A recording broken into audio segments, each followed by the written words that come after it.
Hello, Tim from Fairplay Now on the 6th of October 2021. Question I'd like to ask you is, can you trust them? Can you trust them? Who am I talking about?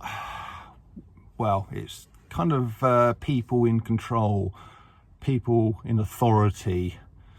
And yes, we should be able to trust them. We've always been taught to trust them. That's kind of how we've all been brought up. And for most of our lives, we've thought we can trust them implicitly. Yes, there might be a few bad apples here and there who fiddle their expenses. We know this goes on, but surely it's just a case of a few bad apples in the barrel rather than the whole barrel being rotten, or nearly the whole barrel being rotten. I'm sure if you're watching this video, you're almost certainly on the same wavelength as me. But just in case you're not, in case you're sort of someone who strayed onto this channel and you kind of think that the authorities and people in control are to be trusted and followed pretty much without question, or not too much questioning anyway, this is for you really.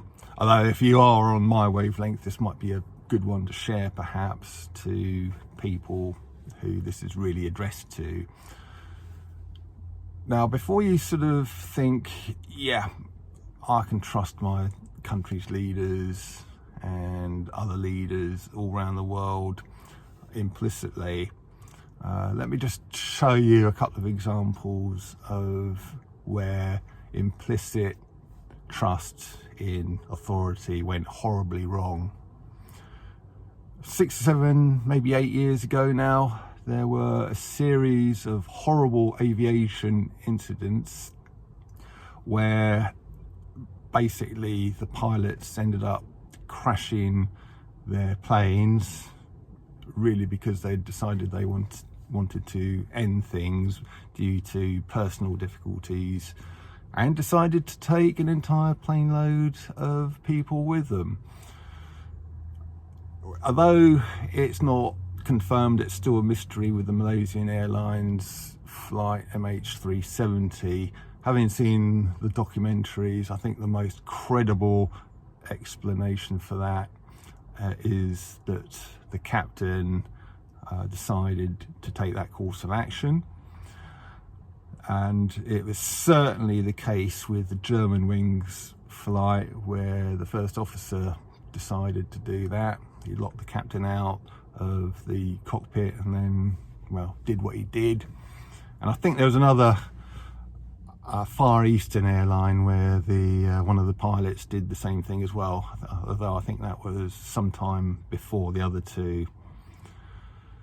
But I'm sure, and this isn't disrespecting those poor passengers and other crew members at all, but I'm sure if you could get into a time machine and go back to the departure gates for those flights with a loudspeaker, a loud hailer, leaflets and everything else, and you just went round all the passengers saying something along the lines of, please do not get on this flight, the pilot is going to crash the plane, here's exactly how he's going to do it, read this leaflet, this is how he's going to do it, this is why he's going to do it, so whatever you do, don't get on this flight. Well, I've got a horrible feeling that the majority, probably even the vast majority of those passengers would still have got on and flown off to, unfortunately, their doom. You might have attempted or persuaded a few of them to take a later flight and to not board, but I don't think it would have been that many, you know. Most of them would have been like, oh yeah, you're just a nutter, mate, you know, go away, I'm not listening to you, you know, it's you know, we've got total trust in these pilots. It's a major airline, and major airlines, kind of pick only the best people to be their pilots, and they train them up thoroughly, not just at the beginning, but throughout. I think every 6 months as well, they get retrained and retested and everything, including medical and most likely psychological tests and checks. We trust the system, and we trust the authorities, and we trust these people in control and in authority implicitly. And we all know how unfortunately that turned out for them. And I think going forward, we are going to have to reevaluate how we place so much trust in people in control, because I think we are in the situation where the authorities, the governments of the world, are wanting to deliberately fly the plane into the mountain, to use that metaphor. Although they personally, as far as the politicians and the prime ministers and presidents are concerned, have got their parachutes, so they'll be okay. Okay, this is where the metaphor falls down a little bit. I know you can't parachute out of modern jet airliners, but please go with it, bear with me. So, all these presidents and prime ministers have got their parachutes, they'll be looked after, they'll be okay.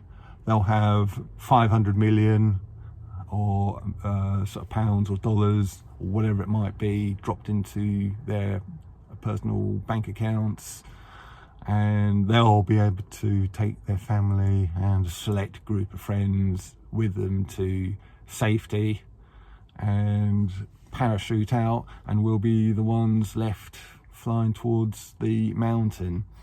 So just suppose that is the scenario, because if it can happen on the micro level, as happened with those unfortunate plane crashes, just suppose it could happen on the macro level as well, especially if they are heavily bribed, or if the powers that shouldn't be have got some kind of hold over those in authority and control over the politicians, or maybe it's just coercion.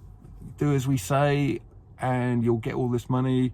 If you don't, well, we're going to take you out. And before that, you think that is not possible or just so far-fetched, bear in mind that in the last 18 months, no less than 4 African prime ministers and presidents have mysteriously passed away under what we'll call dodgy circumstances. The last one being the president of Tanzania, who was very anti-code narrative and everything associated with it. He just didn't believe in it at all, and lo and behold, he's now dead. So and replaced, I think, by someone who is a complete lackey to the powers that shouldn't be. Very convenient, don't you think? So if you think this stuff is far-fetched, look into those 4 people who have been murdered. I think you'll find that eye-opening. And just suppose that this is true. You might be calling me a nut, just as those people would probably call you a nutcase if you could get in the time machine and go back with your loudhailer and try and convince them not to get on the plane. And I think we are looking at a similar thing, but on a macro level. And just as you would say to those people about to board the plane, look, please don't get on this one, just sort of hang back, go back into the main airport bit, or just go back to your hotel or house and just kind of just see what happens. And then if you want to maybe get a later flight. And I'd urge you, if you're considering a certain thing, don't know if that's showing up on the camera, if you're considering that business, either for the first, second, or even the third time, just wait a little while at least. Catch that later flight, as it were, metaphorically speaking, if you think that's long term going to be the right thing to do. But it's just possible that what I'm saying is true, and I'd urge you to, well, like I say, to continue the metaphor. Just wait and then maybe catch a later flight. Anyway, I'll leave it there. That was a bit of a dark one, but I think it's a very real possibility. And like I say, going forward, we're going to have to just get away from this implicit trust we have in authority, in politicians, in prime ministers and presidents, and sort of governments. And instead of kind of having this implicit trust in them and only mistrusting them when the evidence is presented that you can't trust them, we should flip that around 180 degrees and only trust them when they've proven themselves worthy of trust. So I think that's going to be the way forward. Tim from Fair Play Now, thanks for watching.